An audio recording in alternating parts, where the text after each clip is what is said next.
In today's episode, we are going to take this for a drive.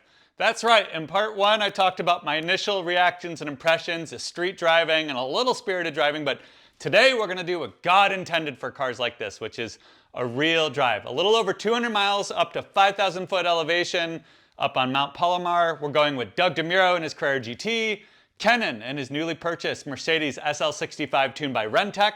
You can see he launched a new YouTube channel and talks all about it over here, so check that out. A GT3 RS, a Boxer Spider, a whole bunch of really amazing cars of that early 2000s era. So these are the driver's cars, the driver's era, and we're gonna drive them. My theory is that this car is underappreciated because so many people buy them and they stash them away next to their actual gull wings and other collector cars, and they never get to experience the car at its speed and potential. So we're gonna fix all that. I'm gonna give you my reactions to that, but I'm also gonna give you a little behind the scenes look at the week in the life of Nick. So before we do the cruise, we're gonna take this over to Elite Finish and get paint protection film over everything, including the windshield.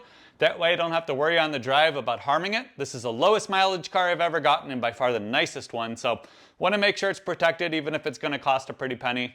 Then we're gonna go on the drive, and afterwards, my amazing wife is throwing me a belated birthday party / SLR adoption day. So we have an SLR cake, SLR trivia. We're gonna have a blast with all of our families and friends. So a little bit of that at the end. So stay tuned and watch to the very end. One of the cars on the drives break down. You'll have to watch through to see which. Thanks for checking this out, and let's jump on over to Elite Finish to get this thing protected. All right, and we got a big drive coming up this weekend, so before I put 300 miles of hard driving on it, it's over to Elite Finish, the best in San Diego, for some paint protection film. How many PPF installers does it take to install on this hood?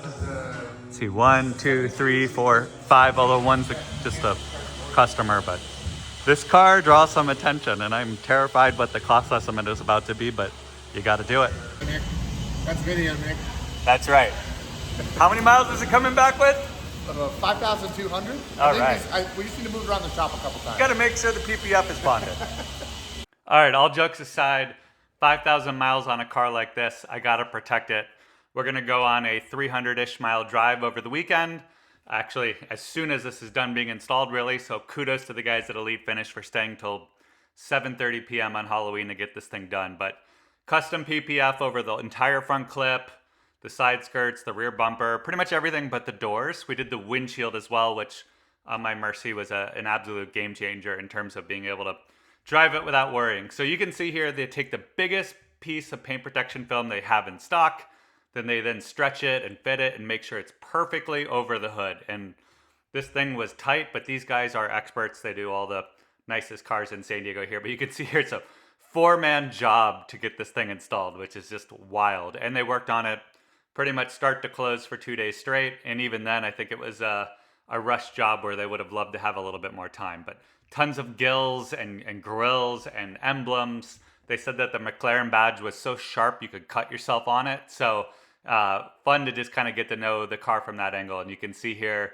again, how many people had to work on this and stretch it and just get it to be perfect over every seam. But now that it's installed, I can't see a single seam, a single issue.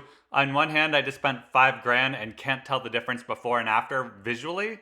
On the other hand, going on this drive in a little bit, it was awesome not to have to worry at all about anything.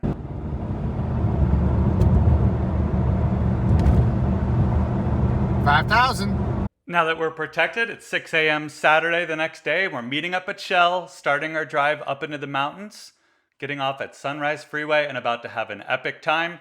It's chilly in the morning, so Doug and I have our roofs up, and I don't think the freeway is ready for what's hitting them with these cars. I'm so pumped for this drive. My wife is worried I'm going to get myself hurt, so we're going to be a little bit more careful than I would on the Mercy, where I really knew that car inside and out, but let's go! And the route we're taking today is the 8 to the Sunrise Freeway up to Mount Palomar. So you get up to about 5,000 foot of elevation. It's fall colors.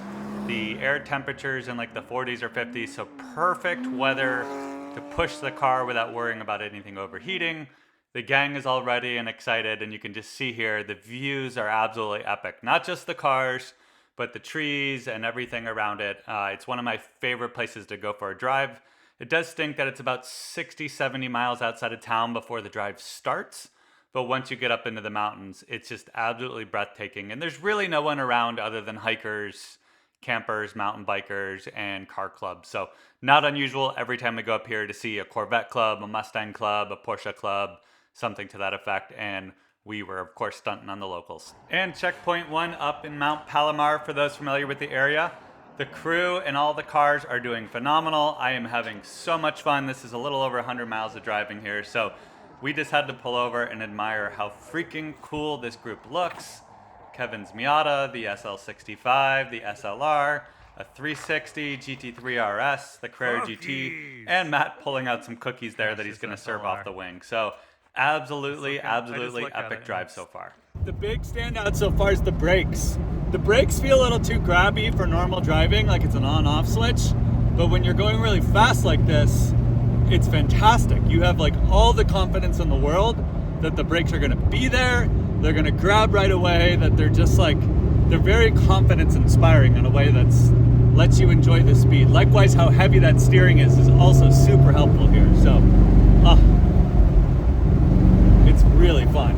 Beautiful fall colors, pine trees. It's like 50, 40-ish degrees out. So just like great driving weather. If we come too late in the winter, this will all be covered in snow. So this is probably the last drive we get to do before it's too crappy out to enjoy it. But absolutely perfect, crisp weather, windows down, loving it. And checkpoint number 2, you'll see we're down 2 cars. The Miata, who stayed behind with Doug, because his Carrera GT did not want to start. Probably a heat-soaked starter motor. So Silver Gang represent. We went all the way to the top of the mountain, all the way back down. Now we're just cooling off a little bit before heading back up and just doing down and backs until the traffic gets too bad to keep going. Oh, what a beautiful day to be SLRing. All right, stuck behind traffic again, so you can see my friend Matt's GT3 RS behind us. I am loving this. The thing I'm learning about the transmission is it's not that this car sucks as an automatic, it's fine. This transmission just kind of sucks. It's very slow to downshift or upshift. There's like a second lag, so I am now wondering if the TCU tune is the first thing to try. So yeah, I gotta try the TCU tune first if there's one available, which I believe there is based on the commenters, because I think this car could be fine as an auto. It's just this auto sucks. So we'll see. Still doing great. We are behind a Prius now, so every time we're stuck, I'm just filming a little reaction. Oh, here we go. It's time to pass. Bye-bye, Prius. That made the Prius guys day, I'm sure. Wow!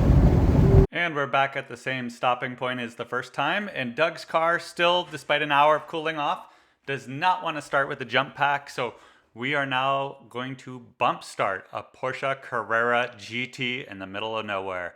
Wish us luck.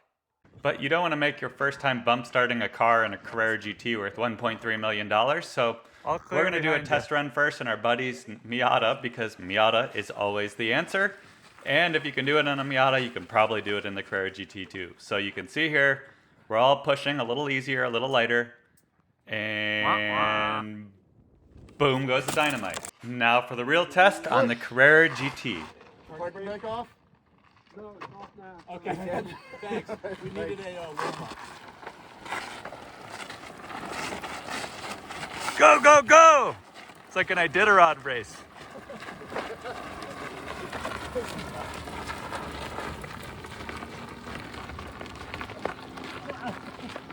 Go! Yeah! Let's go!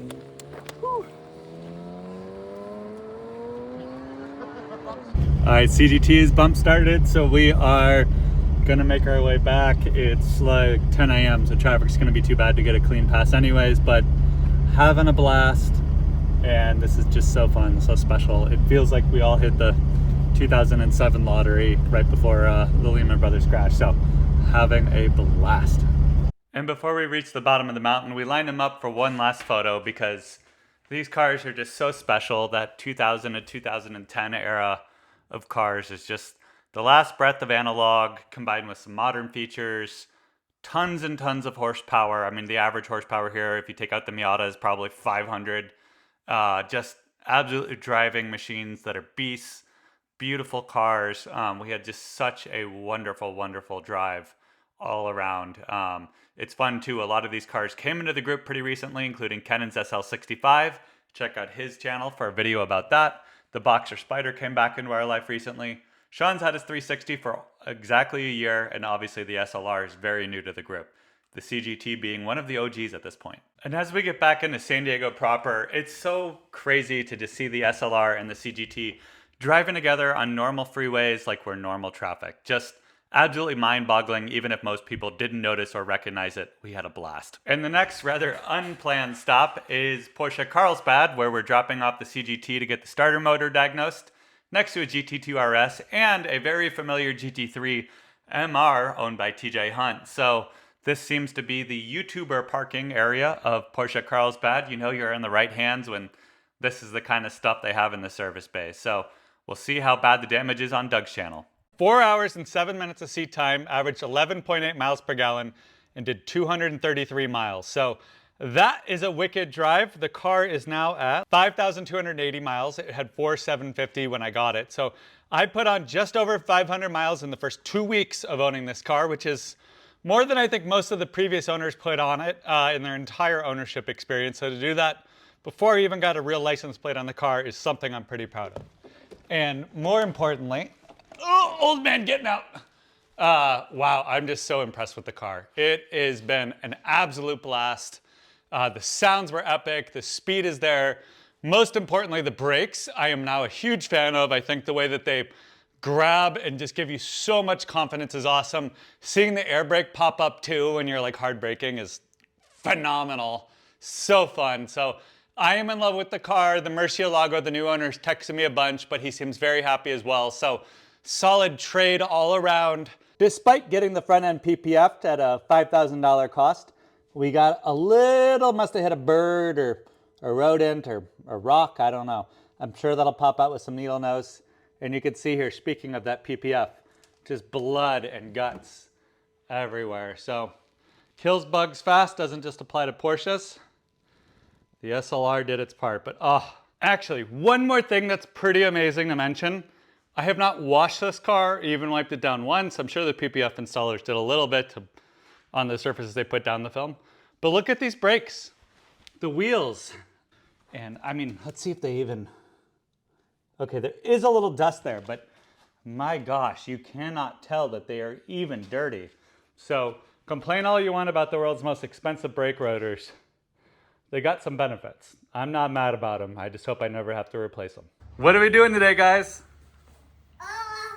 Celebrating Daddy's birthday. Yeah. Daddy's birthday. And what's our favorite car? The